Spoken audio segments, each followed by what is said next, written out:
What's up guys, welcome back to my channel, Willy Kun Channel, dan selamat datang lagi di podcast cerita seram. Dan hari ini gue akan membawakan kepada kalian sebuah kisah atau tragedi yang udah banyak banget di request dari minggu lalu, yaitu tragedi mengenai kecelakaan Bintaro 1 tahun 1987. Jadi minggu lalu gue sempat buka voting dan ya tragedi ini cuma kalah 1%, dan gue pengen banget padahal ceritain kepada kalian. Jadi hari ini gue akan menyampaikan kepada kalian atau menceritakan kisah ini kepada kalian. Tapi sebelum gue cerita kepada kalian, gue mau nyampain juga kalau gue menceritakan kisah ini, gue akan menggunakan bahasa sehari-hari biar gampang dicerna. Karena dari sumber-sumber yang gue cari tahu dari kisah-kisah ini, dari video-video yang gue cari tahu juga, mereka kebanyakan menggunakan bahasa-bahasa penyidik. Jadi menurut gue pribadi, kaum-kaum muda atau orang yang tidak terlalu memahami bahasa-bahasa penyidik itu akan sulit memahami kisah ini dan apa yang terjadi pada hari itu. Jadi di kesempatan kali ini, gue akan membawakan video ini menggunakan bahasa sehari-hari yang semoga bisa dicerna dengan baik. Karena tujuan awal dari video yang gue bikin ini memang bertujuan untuk kaum-kaum muda yang ada di Indonesia. Jadi mereka bisa mengetahui kisah sejarahnya sendiri dan tidak terulang lagi kisah kelam dari tragedi ini nih. Karena kecelakaan Bintaro 1 itu adalah kecelakaan terburuk perkeretaan Indonesia yang nantinya itu mengubah sistem perkeretaan Indonesia. Jadi langsung aja sebelum gue cerita juga, gue mau nyampain kepada kalian, ingat kalau gue membawa atau membahas kisah-kisah mengenai tragedi yang terjadi di Indonesia, tujuannya itu bukan untuk membuka luka lama, bukan untuk mencari masalah, untuk mencari siapa yang salah dan yang benar, tapi intinya adalah biar kaum muda di Indonesia itu mempelajari sejarahnya, karena belajar dari sejarah itu adalah yang paling penting dan jangan sampai dilupakan. So sebelum gue mulai menceritakan kisah tragedi Bintaro ini, jangan lupa untuk selalu support channel gue dengan cara klik tombol subscribe-nya aja, ada di pojok kanan video ini. Jangan lupa juga klik tombol loncengnya agar kalian mendapatkan notifikasi kalau gue update video terbaru. Jadi kalian menjadi orang pertama yang nonton video gue dan yang paling update. Dan setelah kalian nonton video ini, jangan lupa juga untuk like dan share video ini ke teman-teman kalian, ke keluarga kalian, biar mereka juga mendapatkan informasi yang menarik. So langsung aja tanpa berbasa-basi lagi, kita langsung ngebahas mengenai tragedi Bintaro 1 yang terjadi pada tahun 1987.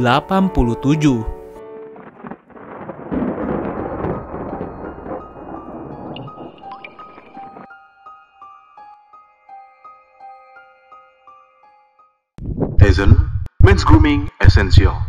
Tragedi Bintaro 1 terjadi pada tahun 1987, tepatnya pada tanggal 19 Oktober 1987. Terjadi di daerah Pondok Betung, Bintaro, Jakarta Selatan. Dan ini adalah tragedi kecelakaan kereta terburuk di Indonesia yang pada saat itu memakan korban sebanyak 139 orang yang meninggal di tempat, sedangkan 254 diantaranya mengalami luka berat. Apalagi proses evakuasinya itu menjadi tantangan tersendiri karena korban-korbannya itu banyak banget terjepit di rangkaian gerbong. Jadi pada saat itu kan besi-besi dari rangkaian gerbong itu udah bertabrakan, dan ini kecelakaan yang juga terjadi head to head atau seperti tabrakan banteng kereta dengan kecepatan yang sangat tinggi. Ya bisa kita bayangin sendiri, orang-orang tuh terjepit di situ, dan untuk mengevakuasinya ini dikabarkan bahkan dibutuhkan gergaji dan las untuk memotong rangkaian kereta tersebut, karena rangkaian kereta ini nggak bisa ditarik, masih ada orang yang hidup dan terjepit di rangkaian tersebut. Jadi ini menjadi tantangan tersendiri lagi. Dan perlu dicatat juga pada saat itu KA 225 tujuan Rangkas Bitung Jakarta Kota mengangkut orang sebanyak 1887. Ini adalah 200% dari kapasitas yang bisa diangkut pada saat itu. Kenapa bisa seperti ini? Karena memang pada saat itu Indonesia ya sistemnya itu sangat buruk banget. Banyak orang-orang yang bisa menerobos masuk ke dalam kereta. Bahkan dikabarkan pada saat itu juga orang-orang itu sudah memenuhi rangkaian gerbong di kereta, di dalam antara kereta gerbong-gerbong itu terus di dalam toilet juga sudah sangat penuh sekali. Ditambah lagi ada juga orang-orang yang menaiki ke atas gerbong. Jadi mereka itu duduk di atas kereta. Bisa kalian bayangin gak itu berbahaya bagaimana? Tapi memang pada saat itu dikabarkan masyarakat lebih suka duduk di atas gerbong karena lebih nyaman dan mendapatkan udara dan tidak bersempit-sempitan juga di dalam situ. Padahal itu berbahaya banget kan. Pada saat itu sedangkan KA 220 mengangkut orang sebanyak 478 yang kapasitasnya itu mereka bisa mengangkut 685 orang. Di sini masih 70% dan semua orang pada saat itu dikabarkan masih mendapatkan kursi masing-masing. Jadi mereka nggak berdiri, mereka mendapatkan kursi untuk duduk.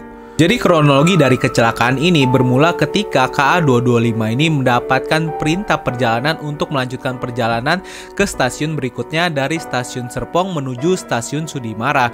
Padahal pada saat itu stasiun Serpong itu tidak memperhitungkan kalau di stasiun Sudimara itu setiap jalur keretanya itu sudah penuh. Jadi sistem perkeretaan pada zaman dulu itu masih menggunakan satu rel yang nantinya di stasiunnya itu baru ada beberapa jalur untuk melakukan persilangan. Pada saat itu di stasiun Sudimara terdapat 3 jalur. Ketika KA225 ini menuju ke stasiun Sudimara, semua jalurnya itu sudah penuh.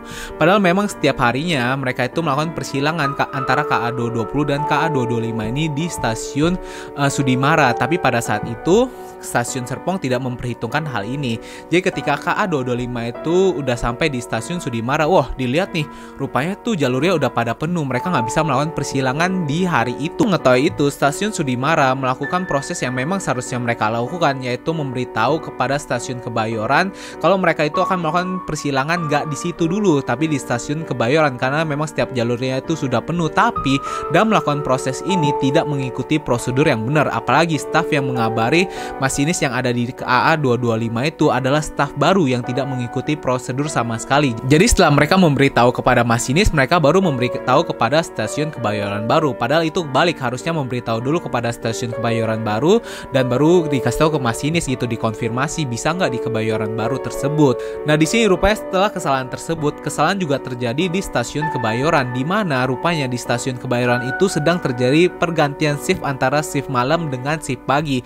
Yang menerima perintah ini adalah shift malam yang disampaikan kepada shift pagi, tapi tidak tersampaikan dengan baik karena ada yang namanya miskomunikasi. Tapi miskomunikasi ini yang menyebabkan masinis dari KA220 itu tidak mengetahui rencana ini. Mereka akan melakukan persilangan di Kebayoran, bukan di Sudimara. Dan akhirnya pada saat itu juga KA220 melanjutkan perjalanan ke stasiun Sudimara karena dia tidak mengetahui ada rencana persilangan di Kebayoran. Dan akhirnya ya udah keretanya ini jalan. Dan setelah kejadian itu akhirnya stasiun Kebayoran memberitahu kepada stasiun Sudimara kalau kereta KA220 itu sudah jalan. Jangan menjalankan kereta KA225 lagi, nanti bisa tabrakan. Dan pada saat itu memang keadaannya yang seperti gue ceritakan kepada kalian, KA225 ini mengangkut penumpang yang sangat banyak sekali, sehingga ketika staf itu ingin memberitahu kepada KA225 itu jangan jalan, mereka mengibarkan bendera merah dan meniupkan trompet. Pada saat itu masinis di kereta KA225 ini sepertinya tidak bisa melihat dengan baik, sehingga dia mengira kalau ini adalah perintah untuk melanjutkan perjalanan. Dan pada saat itu KA225 langsung melanjutkan perjalanan dan menyalakan keretanya untuk terus berjalan. Dan ini memang udah panik banget. Dikabarkan pada pagi hari itu staf yang memberitahukan ini udah panik, dia udah kasih bendera merah gitu, udah niupin trompet juga. Tapi malah yang mengerikan, orang-orang yang duduk di atas gerbong tersebut, orang-orang yang memenuhi kereta KA225 malah menertawakan staf yang sudah panik pada saat itu.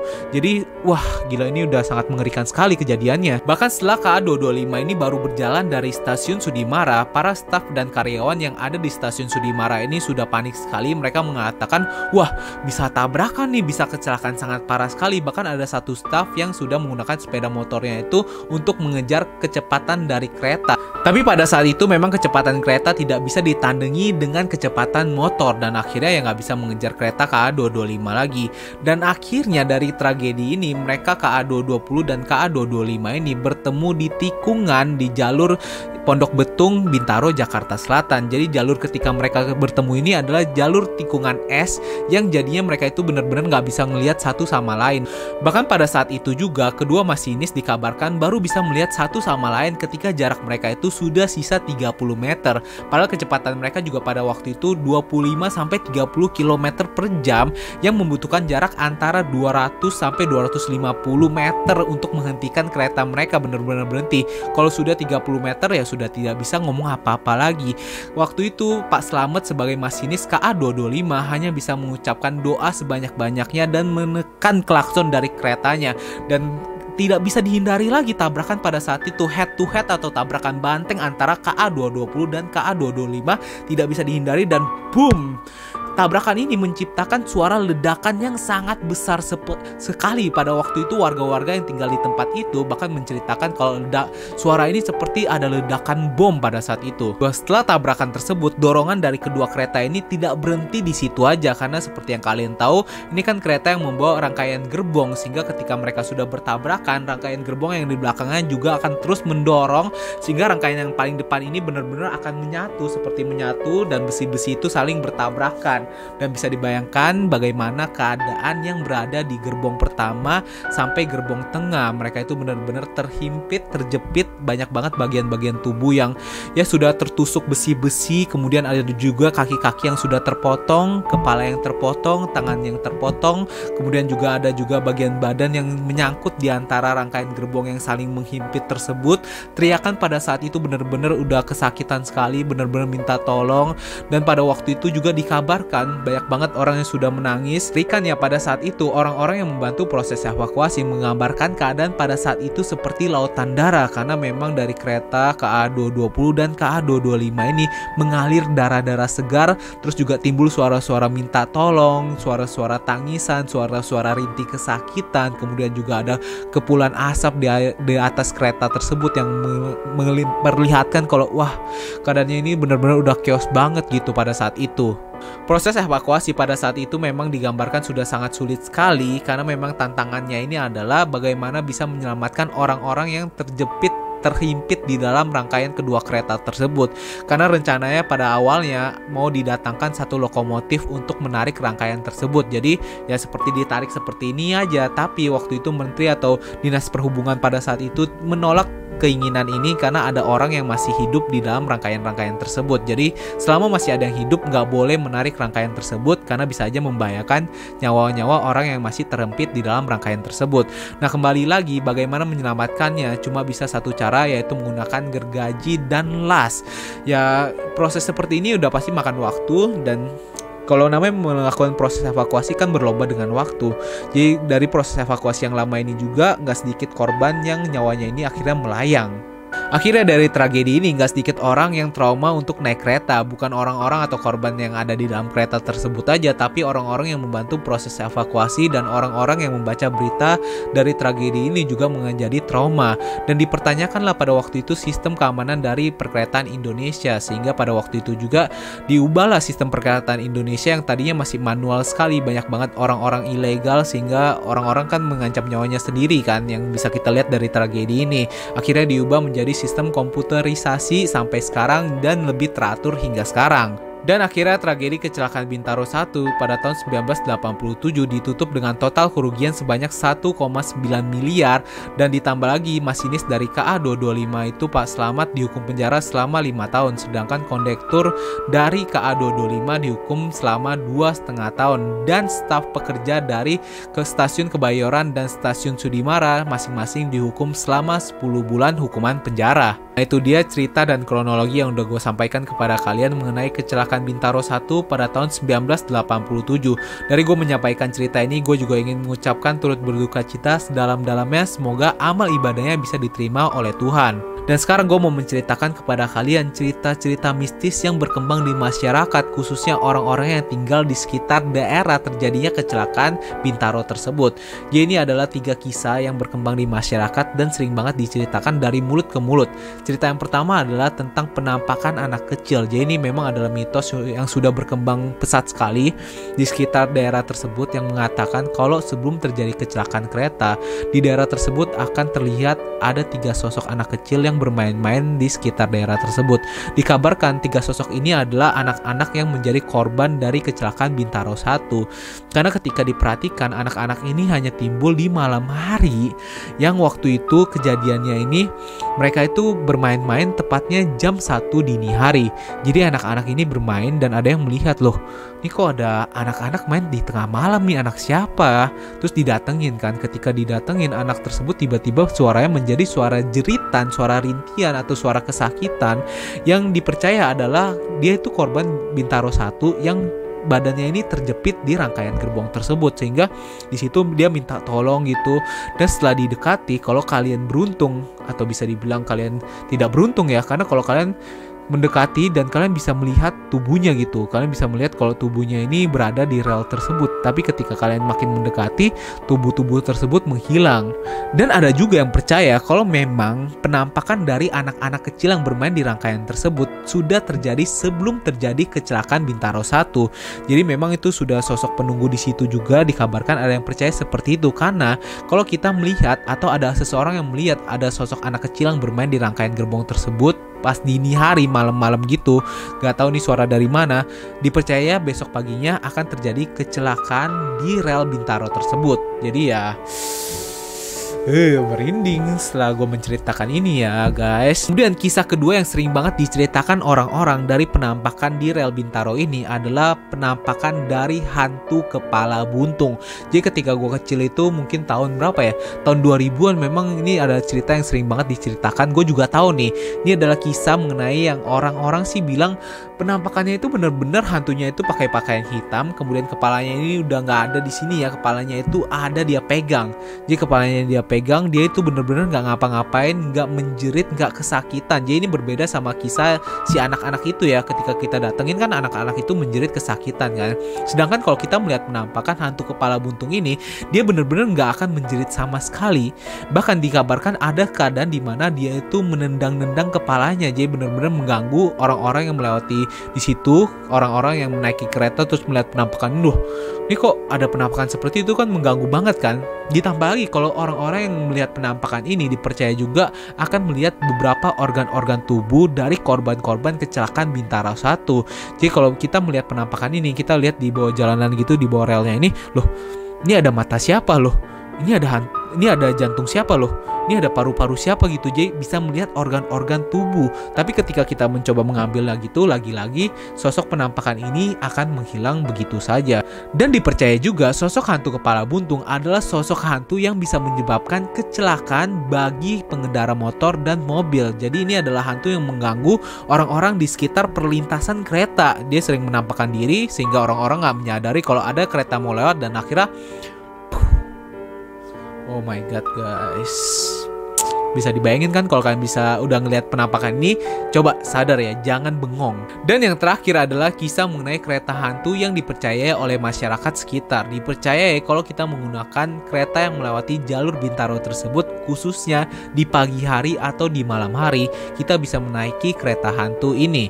Dikabarkan kalau kita menaiki kereta hantu ini, di dalam kereta tersebut akan terlihat kalau orang-orang itu nggak rame sama sekali. Mungkin cuma ada 3, 4, atau 5 orang yang mukanya ini bener-bener mukanya udah pucat, nggak memberikan senyum sama sekali, nggak ngobrol, nggak menyapa di situ.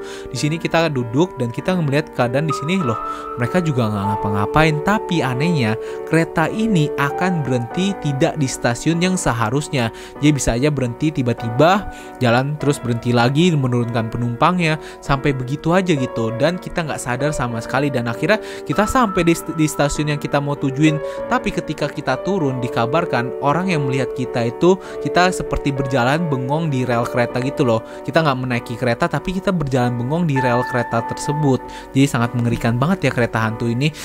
Merinding loh gue menceritakannya. Itu dia guys, cerita-cerita mistis yang gue sampaikan kepada kalian yang berkembang setelah terjadinya kecelakaan Bintaro 1. Nah, gimana menurut kalian? Kalau menurut gue pribadi sih ini merinding banget gue ceritain kepada kalian, karena gue menceritakan ini jam 4 subuh. Kalian bisa bayangkan gue ngerasa dari tadi kayak ada yang lewat-lewat gitu loh. Jadi asli. Nah, gue juga mau bilang kepada kalian, kalau gue ada salah-salah kata dalam menyampaikan tragedi Bintaro 1, gue open minded banget. Gue pengen banget dikoreksi sama kalian. Kalau memang salah, silahkan tinggalin di kolom komentar. Nah, gue juga mau ingetin kepada kalian, kalau kalian mau request apapun, bisa langsung aja tinggalin di kolom komentar. Kalau mau lebih cepat gue baca, langsung aja chat di DM gue di Instagram, di Willycon ya. Langsung DM di situ, bisa request apapun, bakal gue coba cari tahu dulu dan akan gue sampaikan kalau menarik ya guys. Nah, jadi itu dia guys cerita yang hari ini gue sampaikan kepada kalian. Semoga kalian juga selalu suka, selalu support gue. Jangan lupa untuk like dan share video ini ya guys. So itu dia guys videonya hari ini. Thank you guys for watching this video and see you guys in the next video.